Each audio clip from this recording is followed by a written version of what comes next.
بسم اللہ الرحمن الرحیم۔ السلام علیکم ورحمۃ اللہ وبرکاتہ۔ کیسے ہیں سب دوست؟ امید کرتا ہوں کہ آپ تمام دیکھنے اور سننے والے سامعین و ناظرین اللہ تبارک و تعالی کے احسان اور اس کی رحمتوں سے خوشگوار زندگیاں بسر کر رہے ہوں گے، اور دعا ہے ناچیز کی جتنے بھی ہمارے مسلمان بھائی اس وقت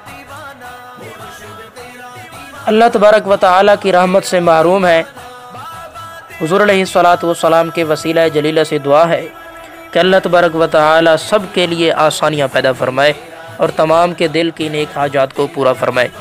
ویڈیو میں آگے بڑھنے سے پہلے میں آپ دوستوں سے گزارش کرنا چاہوں گا، اگر آپ دوستوں نے اس چینل کو سبسکرائب نہیں کیا، اگر آپ نئے تشریف لائے ہیں تو آپ اس چینل کو سبسکرائب کر دیجئے اور بیل کے آئیکن کو بھی دبا دیجئے تاکہ اس چینل پر اسی طرح کی معلومات سے بھرپور ویڈیوز آپ کو بر وقت حاصل ہو سکے۔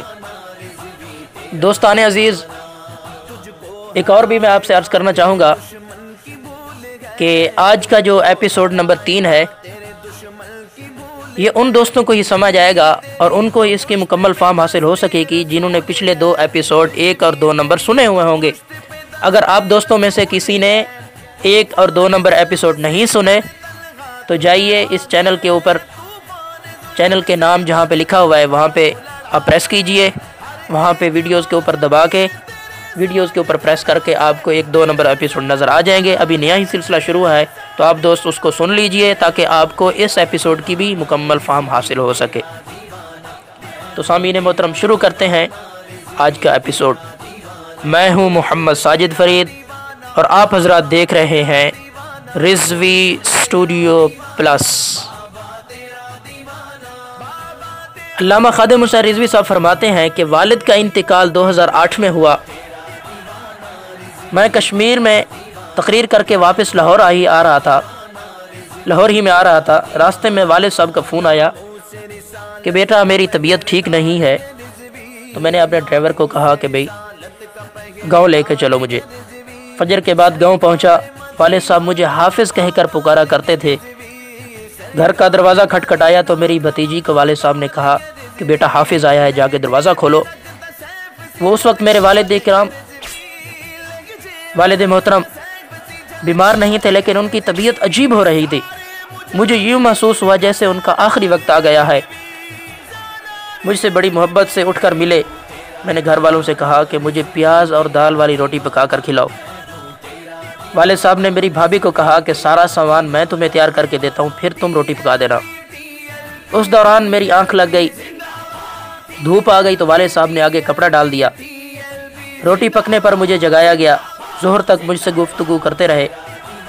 اس دوران زیادہ تر ماضی کی باتیں ہی زیر بحث رہیں۔ جب میں گاؤں آتا تو والد صاحب کہتے کہ بھئی بیٹا حافظ بیٹا با جماعت نماز پڑھاؤ، لیکن اس روز انہوں نے مجھ سے یہ بات نہیں کی۔ بڑی مشکل سے اٹھے، وضو کیا۔ عصر کے وقت پھر میں نے ان سے کہا کہ بھئی میں لاہور چلا جاؤں۔ والد صاحب کہنے لگے کہ ہاں آپ چلے جاؤ، میں ٹھیک ہوں، میری طبیعت ٹھیک ہے۔ اور ساتھ ہی میری گردن پر ہمیشہ کی طرح بوسہ دیا۔ مجھے اس وقت ایک کرنٹ سا محسوس ہوا۔ وہ پہلے بھی بوسہ دیا کرتے تھے لیکن کبھی ایسا نہیں ہوا تھا۔ میری چھٹی حص نے کہا کہ شاید یہ آخری ملاقات ہے، شاید پھر ان سے ملاقات نہ ہو۔ پھر یہی ہوا، رات گزری تو دوسرے روز ظہر کے وقت ان کا انتقال ہو گیا۔ اور انتقال کی جو نوعیت وہ اس طرح ہے کہ چارپائی پر بیٹھے ہوئے تھے، اچانک پیچھے کی طرف گر گئے۔ یہ میری زندگی کا ایک مشکل ترین مرحلہ تھا کہ ایک سائبان سر سے اٹھ گیا تھا۔ میری والدہ پڑھی لکھی نہیں تھی لیکن کمال کی فہم و فراست رکھتی تھی۔ ان کی باتیں آج بھی میرے لیے مشعل راہ ہے۔ بہت کم لوگوں کو معلوم ہے کہ میں اپنی گفتگو کے دوران موقع کی مناسبت سے ایک پنجابی کا محاورہ استعمال کرتا ہوں، پیڑا ہور تے پھکیاں ہور۔ یہ دراصل میری والدہ کا تکیہ کلام ہوا کرتا تھا۔ اس کا مطلب یہ ہے کہ درد اور ہے، اور اس درد کی جو دوائیاں ہیں وہ اس کی مناسبت سے نہیں بلکہ اور ہیں، یعنی درد اور ہے، دوا اور ہے۔ تو یہ میں محاورہ استعمال کرتا ہوں جب ایک شخص کوئی بات کر کے، اس کا مطلب یہ ہے کہ جب کوئی ایک شخص کوئی بات کر کے اس کے پردے میں کسی پرانی بات کا بدلہ اتارنے کی کوشش کرے تو پھر یہ والا محاورہ استعمال کیا جاتا ہے۔ کوئی رشتہ دار اس نوعیت کی کاریگری دکھانے کی کوشش کرتا تو میری والدہ صاحبہ عموماً یہی محاورہ استعمال کیا کرتی تھی کہ پیڑا ہور تے پھکیاں ہور۔ اس طرح میں جہلم میں پڑھنا گیا تو ایک برس کے بعد، ایک ہی سال کے بعد میں گھبرا گیا، گھر جانے کی یاد آنے لگی، گھر والے یاد آنے لگے۔ والدہ کو میں نے خط لکھا کہ میں واپس آ رہا ہوں، پردیس مجھ سے برداشت نہیں ہوتا۔ تو والد صاحب نے اور والدہ صاحبہ نے مجھ سے بڑے بھائی ہیں امیر حسین، ان سے کہا کہ بھائی خادم حسین کو خط لکھو۔ بھائی نے خط لکھا تو کہا کہ ساتھ میں پنجابی کا ماہیہ بھی لکھ دو، جو اس طرح تھا: کالے کا ماہیہ وڈے دل کریے پردیس کٹین دن تا ماہیہ، یعنی پردیس میں وقت کاٹنے کے لیے دل بڑا رکھنا پڑتا ہے۔ والدہ صاحبہ مجھ سے یہ اکثر فرمایا کرتی تھی کہ جوان اور گھوڑے کا کوئی وطن نہیں ہوتا، جوان اور گھوڑے جس طرف رخ کرتے ہیں وہی ان کا وطن ہو جاتا ہے، وہی ان کا وطن ہوتا ہے۔ میں چھٹیوں میں گاؤں آتا تو ایک دن پہلے میری والدہ صاحبہ میرے کپڑوں کی ادھڑی سلائیاں اور ٹوٹے بٹن لگا دیا کرتی تھی۔ پھر گندم اور چنے سے بنی پنجاب کی روایتی گزک جسے کہا جاتا ہے، جسے مرونڈا عرف عام میں کہا جاتا ہے، میرے لیے خاص طور پر بنائی جاتی تھی۔ یہ اس زمانے میں بڑی سوغات ہوا کرتی تھی، اگرچہ آج بھی یہ فروخت ہوتی ہے، لیکن آج کی بنسبت گزشتہ وقت میں، ماضی میں اس کی اہمیت ایک سوغات کی سی تھی۔ چھٹیاں ختم ہو جاتی تو میرا سفری بیگ اٹھا کر مجھے بس کے اڈے تک چھوڑنے آتی۔ میں اکثر منع کرتا تھا والدہ کو کہ وہاں مرد حضرات ہوں گے، مرد وغیرہ ہوں گے، آپ وہاں پہ جا کر کیا کریں گی؟ والدہ کہتی کہ میں دور بیٹھ جاتی ہوں، دیکھتی رہتی ہوں کہ اب میرا بیٹا گاڑی میں بیٹھ گیا ہے، اور جب گاڑی آگے جا کر فلاں گاؤں کے قریب ہارن بجاتی ہے تو میں سمجھ جاتی ہوں کہ میرا بیٹا توت آئل فیلڈ پر پہنچ گیا ہے۔ پھر میں گھر واپس روانہ ہو جاتی ہوں۔ اس ہارن کے بجنے تک میں بس کے اڈے پر کھڑی رہتی ہوں۔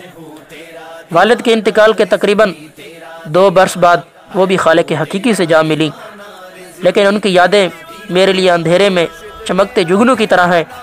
میں آج بھی سوچتا ہوں کہ میرا ایکسیڈنٹ، میرے مفلوج ہونے کا دکھ میری ماں کو لے بیٹھا۔ اگرچہ میرے سامنے انہوں نے کبھی میرے اس دکھ کا، میرے مفلوج ہونے کا تذکرہ نہیں کیا تھا، میرے سامنے تو وہ ہمیشہ ایک بہادر ماں کی طرح حوصلہ دلانے والی باتیں کیا کرتی تھی، لیکن میں نے کئی بار اپنی آنکھوں سے انہیں آنکھ مسلتے دیکھا، ٹھنڈی آہیں بھرتے سنا۔ یقیناً اپنے ایک جوان بیٹے کا یکدم مفلوج ہونا اور بستر سے جا کے لگ جانا، بستر پر بیٹھ جانا، ان کو اپنے نوجوان بیٹا کا بہت زیادہ دکھ تھا، جس کا ذکر وہ کبھی مجھ سے نہیں کیا کرتی تھی۔ حادثے کے بعد ایک بار میں نے اپنی والدہ سے کہا کہ میرے لیے دعا آپ کیوں نہیں مانگتی کہ میں ٹھیک ہو جاؤں؟ کہنے لگی مانگتی ہوں بیٹا۔ میں نے کہا پھر قبول کیوں نہیں ہوتی، یا پھر قبول کیوں نہیں ہو رہی؟ فرمانے لگی جس لائن میں ہم لگے ہیں اس میں آگے موجودہ مریض ہم سے زیادہ تکلیف میں ہے، جب ان کا کام ہو جائے گا تو ہمارا بھی کام ہو جائے گا، کیونکہ ہمارا دکھ ان کے دکھ سے بڑا نہیں ہے۔ اور یہ وری مجھے والدہ کی بات مجھے بڑی حوصلہ دیا کرتی تھی، اور میرے لیے ایک حوصلہ بلند کرنے والے پہاڑ کی طرح تھی۔ اگرچہ میں اپنے والد کے زیادہ قریب تھا، لیکن سچ پوچھو تو عشق رسول مجھے اپنی ماں کی گود سے ملا ہے۔ میری والدہ اٹھتے بیٹھتے ہر بات میں صدقے یا رسول اللہ صلی اللہ تعالیٰ علیہ وآلہ وصحبہ وسلم کہا کرتی تھی۔ یہ جملہ میرے لاشعور میں بس گیا تھا۔ علامہ اقبال بھی اپنے ایک فارسی کے شعر میں کہتے ہیں، جس کا مفہوم یہ ہے اردو میں، یہ جو عشق رسول ہے صلی اللہ تعالیٰ علیہ وصحبہ وسلم مجھے ملا ہے، جو یہ میری ماں کی گود سے ملا ہے اور ان کی ندا سے ملا ہے۔ کہ اسکولوں میں نہ دل کھلتا ہے نہ آنکھ کھلتی ہے، وہاں صرف یہ جادوگری سکھائی جاتی ہے کہ جگ سے، زمانے سے، اس دنیا سے پیسہ کیسے کمانا ہے۔ تو دوستان عزیز، امید کرتے ہیں آپ کو یہ آج کا ایپیسوڈ نمبر 3 ضرور پسند آیا ہوگا۔ پسند آنے کی صورت میں اسے اپنے دوستوں کے ساتھ بھی شیئر کیجئے، لائک کے بٹن کو دبا دیجئے، ہماری حوصلہ افزائی کی خاطر اپنے اچھے کمنٹ کا اظہار بھی کر دیجئے۔ دعا ہے اللہ رب العزت آپ تمام سننے اور دیکھنے والوں کی دل کی نیک حاجات کو پورا فرمائیں۔ ملتے ہیں اگلی ویڈیو میں، تب تک کے لیے اپنا بہت زیادہ خیال رکھیے۔ اللہ حافظ۔